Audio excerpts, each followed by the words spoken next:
Hi friends, I'm excited to announce that my blues album, Lost and Found, A Love Story, will be released on all the media platforms March 1st. We're talking Amazon, iTunes, YouTunes, Zaytunes, Spotify, all those funny names. Physical CDs will also be available. So be watching wherever you buy your music, pick it up, and enjoy. On to the video.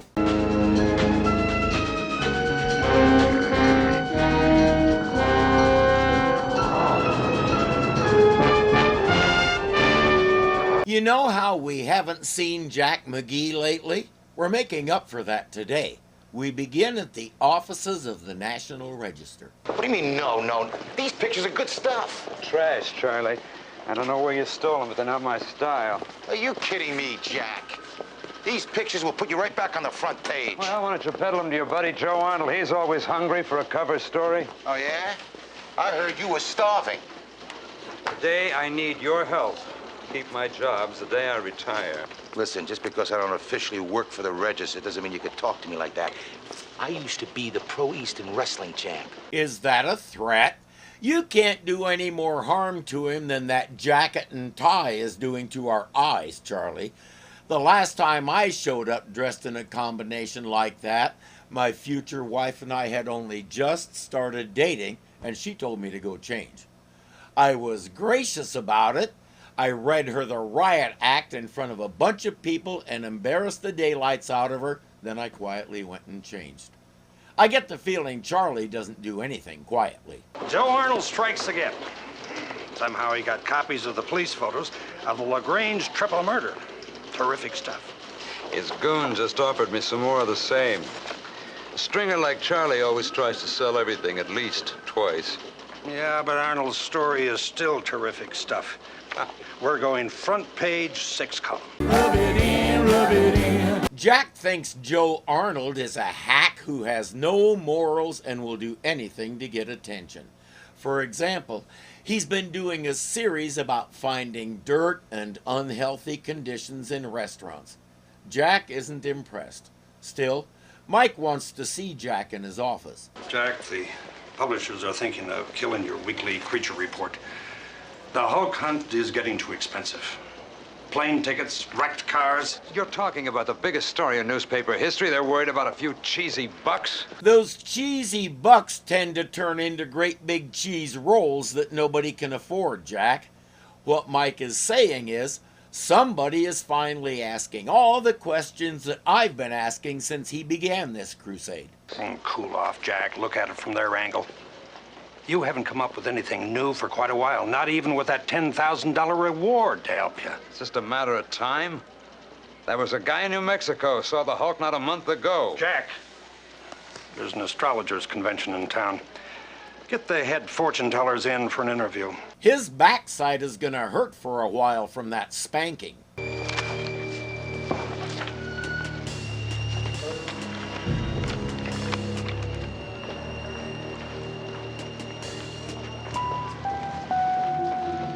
Tranquilizer darts. It never occurred to him to try that. There's how he can capture the Hulk. Meanwhile, we might have predicted that David, whatever name he chose this week, is working at Joe Arnold's next target, Bruno's Pizza and Italian Restaurant. Oh, whoa, partner. Oh, you're kidding. This is going to be just enough to send our new dishwasher right over the edge. You should see it back there. He's got dishes to the right, dishes to the left. Oh, maybe I ought to go give him a hand. Oh, wait a minute, pal. Wait a minute. I was just kidding. A little joke, you know. We can't abandon the ship out here just because Mr. Wonderful's slaving away back there. Yeah, you're right. Besides, I wouldn't have hired him if I didn't think he could handle the work. Oh, so that's why you hired him. Well, yeah. The fact that he's absolutely gorgeous and the nicest guy in the world had nothing to do with it. Well, he was the best man for the job. Oh, listen, Jill, he may be great at helping us with the books, but if that man is a dishwasher, then I'm Greta Garbo. They're both so smitten, I have to profile both actresses. The blonde lady is Mary Fran, the brunette is Julie Cobb. Mary Fran was a child model and commercial actor and did a lot of stage work as she grew up. Eventually, she found herself in Los Angeles getting bit parts here and there. Her big break came when she landed the role of Joanna Loudon on Newhart. Suddenly, everybody in America knew who she was.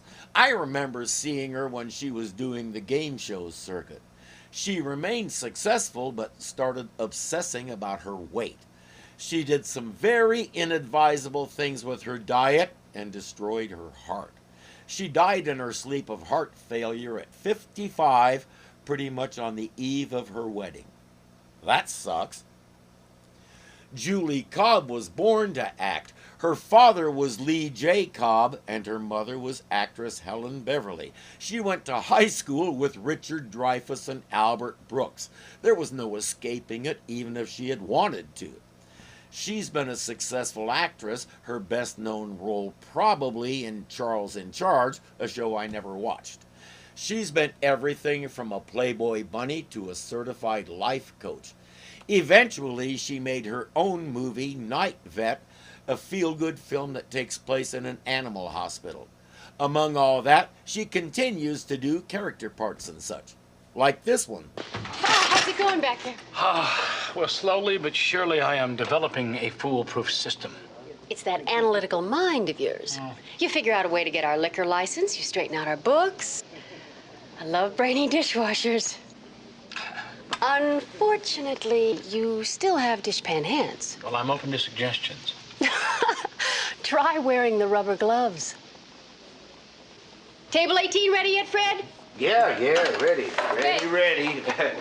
Just sitting here getting cold. I've talked before about how we judge people by their jobs. An intellectual person doing a menial job doesn't fit our American scenario. Low jobs are for low people. That's how it's supposed to work. I always start my morning with the comics. I go to a site called gocomics.com and I have a list of strips that I follow. Two in particular stand out in this regard. One is called Barney and Clyde. Barney is the CEO of a huge pharmaceutical company, has a trophy wife and a contrary kid. He's trying to understand his friend Clyde. Clyde deliberately dropped out of society and became a homeless panhandler to simplify his life. He's happy, and the way he talks, I suspect he has a degree in philosophy. People judge him by his situation. Barney in particular started out that way, but Clyde is slowly educating him about the importance of having ethics. The other strip is called Fraz.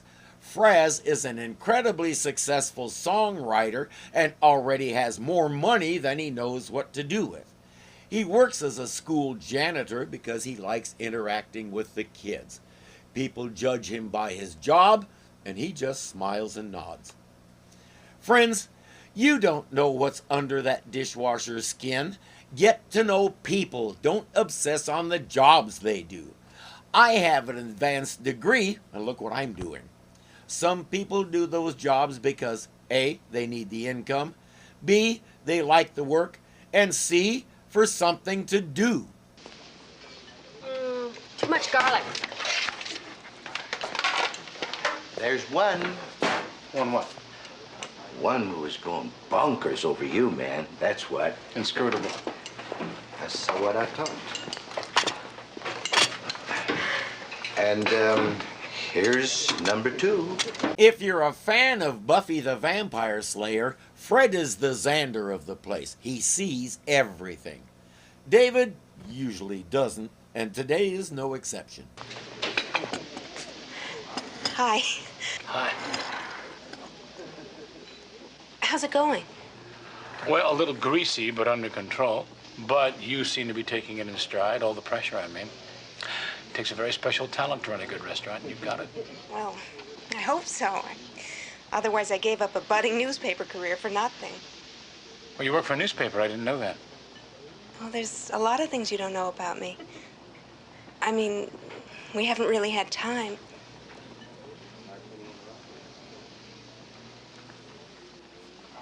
He's also the comic relief. Pat Morita playing an Italian chef is so perfect, I can't think of anything to say about it. He hit the ground running in 1967 and picked up some major notice as Arnold on Happy Days. And then came the Karate Kid, and Mr. Miyagi was on everybody's mind. He had a series of his own after that called Ohara, where he played a police detective. That one was a lot of fun. He excelled at being the inscrutable Asian who always seemed to know more than he telling. His reactions right now suggest that he thinks David is Captain Clueless.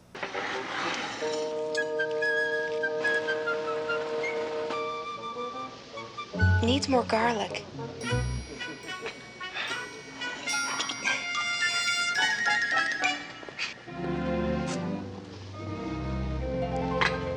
He's also very good at handling those contrary messages from the bosses. Hey, Mr. Arnold, got your message. Obviously. Well, where to this time? Place called Bruno's. It's a small operation, newly opened. The owners are young and struggling and female. Zero clout. Oh, yeah? Makes no difference to me. Just let's do it. You know you make the perfect soldier, Charlie. You know that? Yeah? Yes, the perfect soldier. True, he doesn't think, he just follows the dollar bill that you dangle in front of him. First order, create a diversion. Yeah, if I were you, I'd start working on my running game, buddy. I'm telling you, I never even seen him take such an interest in dirty dishes before. Come on, Fred. I'm like an older brother to him. They're in love with you, amigo. In love. You watch. After this is all over, they're gonna be flinging ravioli back and forth at each other. Oh, yeah. Some firecrackers in a dumpster outside have started a fire. While David and Fred are trying to put it out, Charlie and Joe slip in, throw rotting garbage all over the place, and take a bunch of pictures. Hey, what are you doing in here? This is garbage. Hey, hey! Hey! What are you doing? Come on, let's get out of here. Hey, come on! Hey! That is not good. If those pictures show up in the paper, he's in big trouble. What happened here? Joe, Arnold happened. Arnold? Arnold, you know, roving reporter, National Register. He likes to pick out a restaurant, redecorate it, and then he writes it up as some kind of health hazard. Scares all the customers off. Sweet, lovable guy. David is concerned about the restaurant, but he also has bigger things on his mind. Too bad he can't tell anybody. Are you all right? Yes, I'm all right. Oh, yeah, sure, he's fine. He just ran smack dab zip zap right into Arnold's story. Well, ladies, I'm sure glad my bags are packed. Now, wait just a minute, Fred. Now, this guy can't get by with this. We'll go down to the register and we'll tell him what he did. We'll tell him how he planted all this stuff here. Fred tries to explain how pointless it is and how much they can't do without actual proof, but they'll go anyway. Mr. Arnold? What can I do for you, girl? That tells us a lot of what we need to know. He doesn't have to take them seriously. They're just girls. I'm Karen Weiss. This is my partner, Jill Norton. Ah, Bruno. You were just in our restaurant, and we were wondering why. Let's just call it a public service. Public service? Yeah. I received a tip. Your restaurant was a health hazard. He's lying, of course. And if it was such a health hazard, why did he have to bring his own garbage? I'm a struggling reporter, doing my job as best I can. And if you girls ran a decent place, you wouldn't be in trouble. Now he's posturing for everyone else in the room. The crusading reporter who dares to take on the big bad females. Decent. You destroy everything that people have put their whole lives into, and you call that decent? Karen, let's go. Why do women insist on taking everything so personally? I guess you'd say I'm taking it personally, yes. As a matter of fact, I don't see how you could get much more personal than that. Oh, no? Try me. All they can do is storm out, but I have a feeling David is going to say, Challenge accepted. Right. Hold it, lady. Oh, Lynette Logan. Lawrence Lippman Lopez. No Logan. Oh, it has to be there. I'm president of the Astrological League. Well, I'm sorry, but there's no... Oh, hold it. Here it is, Logan. They put you on the wrong list. Not ashamed to admit you were wrong. An Aries. I was born March the 2nd. A Pisces, I knew it. They're at the National Register building. David picks a name at random from the guard's list and he's in. His target, the pictures. Hold it! Thanks, Sam. It's your group, Jack. Jack McGee? Yes? Excuse me, please. Mr. McGee, I'm Lynette Logan. Oh, hello. Oh, sorry we couldn't come at a more civilized hour. But you see, Jupiter and Saturn were not in a favorable position until 8:52 tonight. Uh-huh. Well, we can't have them out of position now, can we? I think she should hop up there and give them a push into the right spots. Well, first we'll do the story, and then we'll look at the stars. Straight to the point, right down to business. You must be a Leo. I'm a Gemini. A Gemini! I knew it! You know the funniest part of that? We've all encountered somebody like this. The stars tell me your name is Bill. No, my name is Jack. I knew it! Unfortunately, when David tries to break away from the group, Sam the security guard finds him and tells him if he's not with the group, he can't stay. Okay, that didn't work. Next plan. They printed the story and the pictures. I'm sorry. Oh. These are just the coming attractions. Next week there'll be another story. And more pictures.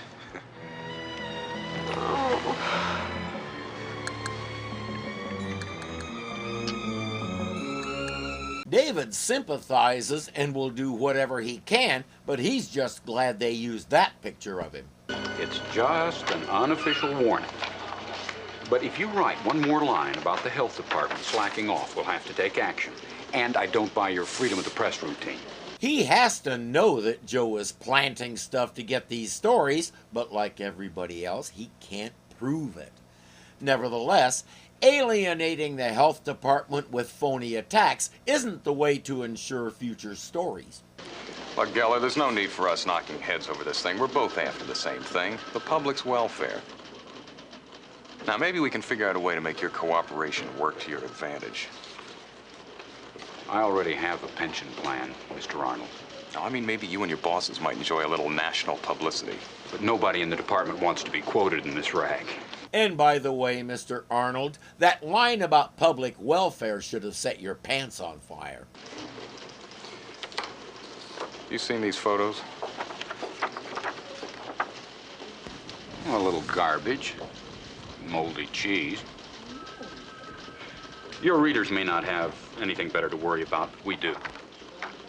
Come see us when you bust some real offenders. Maggots, cockroaches, real filth. That's when we get involved. Until then, leave us out of it, or you'll see what kind of power the Department of Health does have. Joe is young, arrogant, and ambitious, and he has no idea how miserable that guy could make his life. Still, he and Charlie will give the man what he wants. They just watch Jill and Fred leave. Look at him.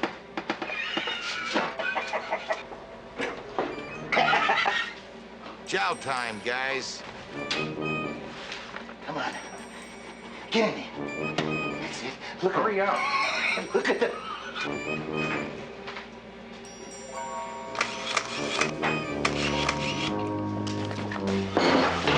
Get him! Get the camera! David doesn't move that fast, especially when a former professional wrestler is chasing him.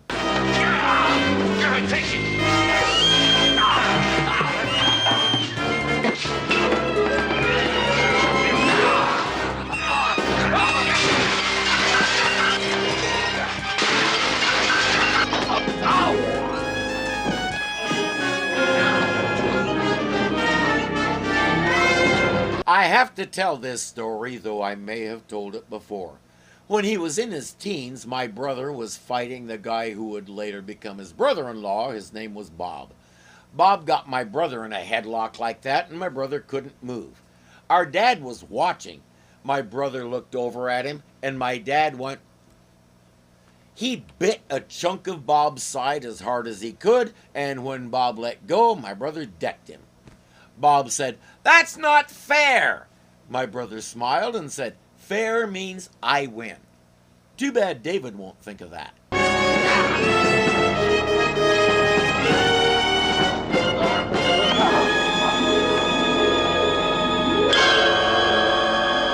He throws David under that table and they go back to their picture taking. I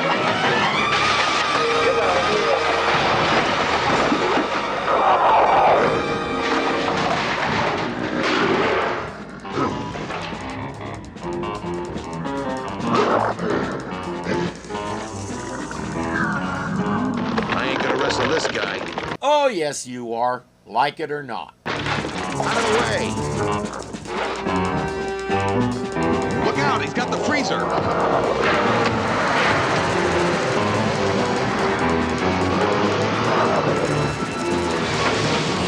He has unfinished business with you, Charlie. It's possible the Hulk doesn't remember what they're doing there. He does remember what Charlie was doing to him.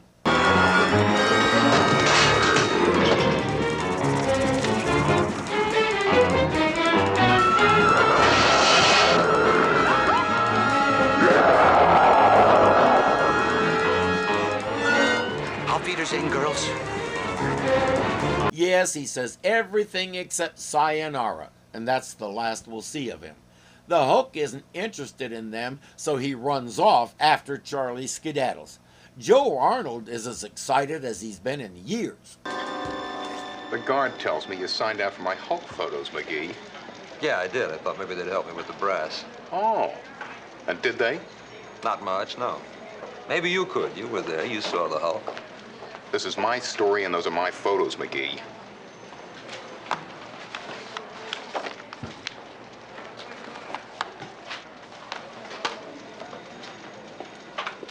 Jack has had just about enough of this guy. How do you do it, Arnold? Do what? I do my job. It's as simple as that. No. You could be a good reporter. You're smart enough. You always take the cheap shot. Like planting evidence. Jack knows what he's doing, but like everybody else, say it with me, he can't prove it. Let me tell you something, McGee. There's only a handful of reporters in this country that make big money, and I intend to be one of them. So that's it. Go for the bucks. Yeah. No matter who it hurts. Right. You want me to do it straight the way you do and end up with nothing? Oh, well. I sleep good. I shave with my eyes wide open. I have friends. Jack has been known to cut corners and do some illegal things, like hiding in a lab, spilling chemicals, and causing a huge explosion that ostensibly killed 2 people. But planting something or manipulating a story the way Arnold does is something you will not see Jack do. For all his ways of bending his ethics, Jack is after the truth. He's not interested in phony sensationalism. He wants facts. In that way, he has a moral code. He won't print something that he knows isn't true. And as he said, he has friends. He has a life. Joe has his ambitions, and nothing else. Feel a little sorry for you, Joe. Save your sympathy, pal. For yourself. His pity for you just doubled, Joe, because you aren't going to get anywhere with your tactics and methods. Editors and publishers know how to sniff out the phonies, and frankly, your scent reeks of male bovine excrement. Jack can't do anything but shake his head. This kid doesn't get it. At Bruno's, David and the women are trying to figure out how to get the freezer back into place. So far, pushing it is as effective as talking to it. Poor Fred. He sounded so upset when he phoned in his resignation. Yeah, this is a great time for us to lose our Italian chef.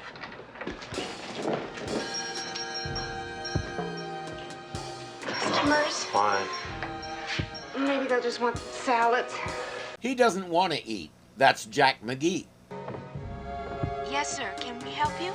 We're really not prepared to serve dinner, but we could fix you up a nice salad.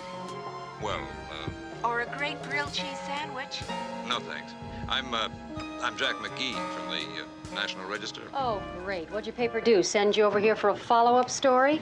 Bankruptcy and the single girl? I'm no fan of Joe Arnold's. It's just that that's not why I'm here anyway. I wanted to talk to you about the Hulk. If this were a follow-up story, Joe Arnold would be here, not Jack.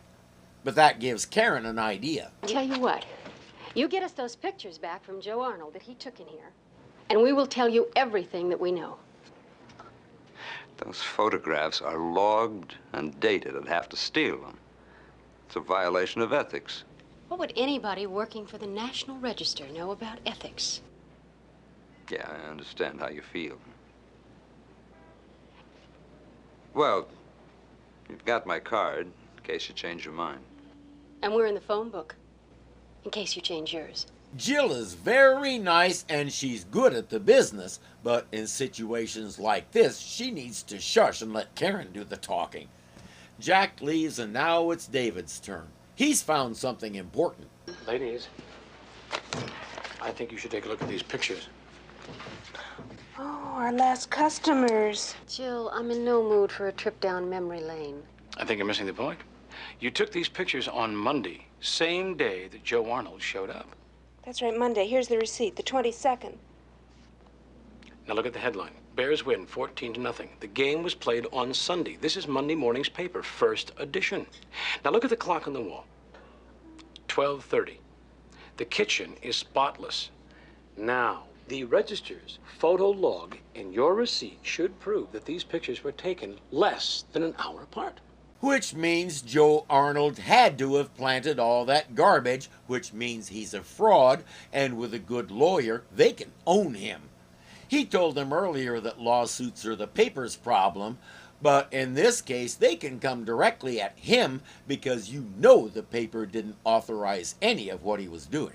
We have to get hold of that photo log.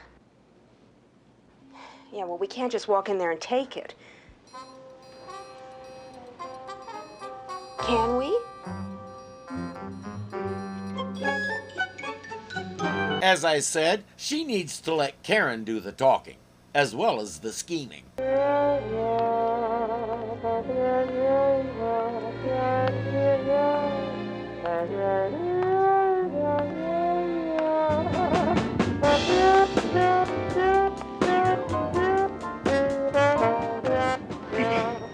Excuse me.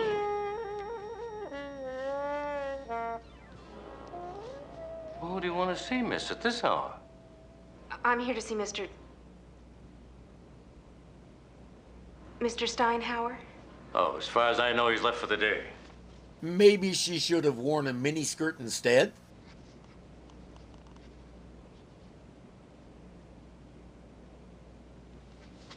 Young lady, you're going to catch a draft. Don't you have a coat? If she had worn a miniskirt, he'd probably be wrapping her up in his own coat. She's able to distract him well enough for David and Karen to slip in and reach the elevators. He told me we would go out for a late supper. Well, now, how about something homemade and hot? My wife made some wonderful soup. Here, let me give you some. It'll do you good. I love this guy. He's so sincere and so missing her point. Look, young lady, Mr. Steinhauer may be a big shot, but between you and me, I wouldn't let my daughter go out with him. You wouldn't? No way. And if your daughter is full grown and owns her own business, you'll still tell her who she can and can't go out with, right? I have grown daughters and I'm impossibly protective, but come on, Sam. Samuelson here. Oh, yes, sir. I thought you'd already left. Yes, Mr. Steinhauer. That part of the mission is accomplished. They're all inside. The photo lab is on the 9th floor. A piece of cake. What happened? Did he make a pass? He wants to adopt me. Ladies, please, the photo lab. I know the feeling. When we were moving into a particular apartment building one time, the receptionist just caught my heart. Every time I saw her, I threatened to adopt her. She was just so nice and kind and helpful, I couldn't help myself. Then the place changed management companies. She lost her job and had to move on, and that was that. We never even got the paperwork started. They have the photos, but remember how Jill used to work for a newspaper? She just spotted something. Wait a minute. What? This is the run sheet for the next issue of the National Register. The issue that goes to press tonight has the story on our restaurant running front page. Oh, no. All this work for nothing. What about the pictures? Well, they've probably made a dummy sheet and print plate by now. Whatever pictures they picked have been duplicated. The dummy sheet is nothing. It's a throwaway they use to make the plate. The plate itself is what they need. That means they take the pictures and get out of there while David goes to the press room to get the plate. Jack is at his desk doing something or other. He's gotten his hands on a tranquilizer rifle. All he needs is a Hulk to shoot with it. David has found the press with his plate on it. Before he can get it, he needs to distract the pressmen working around it.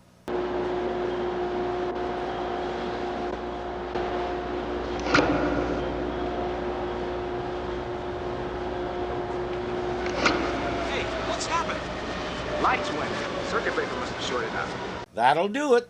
Let's get that thing and get out of here before they get the lights back on. Well, let's check it out. You may have noticed that David locked the door. That means they get to wait for Sam to come up here, find the right key, and open the door. Yeah, it's gotta be one of these. Don't you know which one it is? Sure. It's just a matter of finding it. And that will take a while. He's found the press drum and he has the plate. After this is over, Sam needs to go to his bosses and tell them not to buy all the same kind of locks with all the same kind of keys.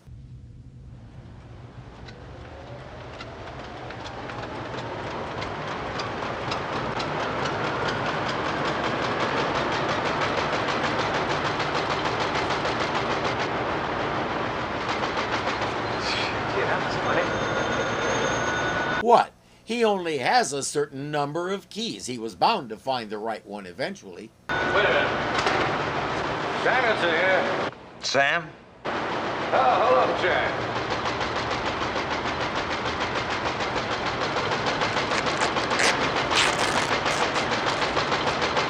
They never think to take the jacket off. They never think to take the hand off. No, I don't know quite what it was. It was a circuit breaker. Yeah.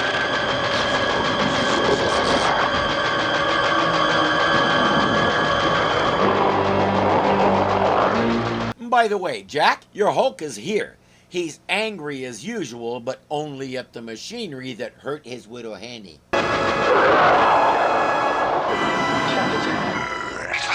Where? In the print shop. Jack can't believe it. After everything he's been through, the Hulk comes to him. He won't miss this chance.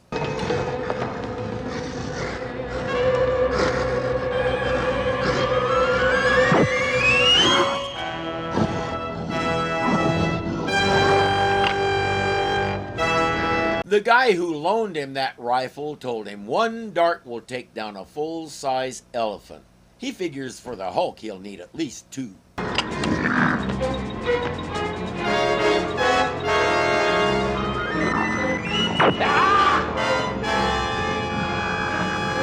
I don't think that was part of the plan.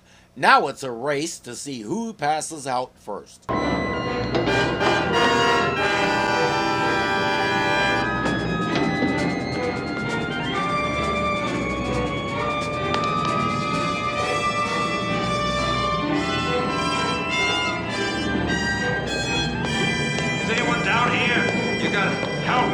To answer his question, no, everybody scrammed out of here when that thing appeared. And since the Hulk busted all the presses, they don't have a reason to come back for a while. Things are getting fuzzy for the Hulk, but as Jack suspected, one dart isn't enough to put him down. Jack is as wobbly as a stubborn 10-pin, but he's keeping up the chase.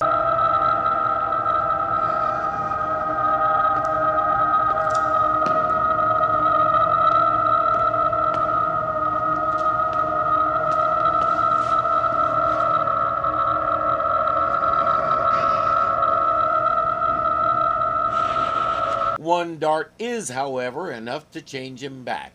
That could be trouble if Jack is still awake.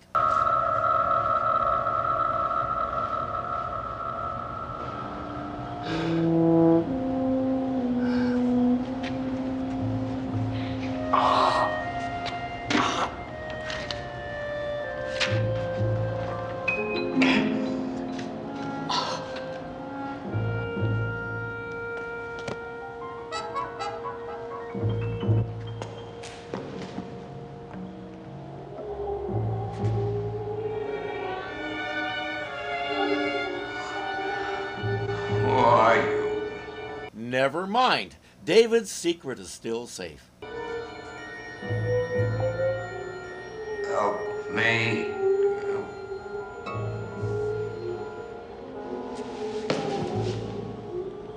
Poor Jack. Not only did he get hoisted on his own tranquilizer dart, the Hulk destroyed the rifle, so Jack has to pay for it. Armed with their photos and with Jack now in their corner, Karen and Jill have exposed Joe Arnold's deception.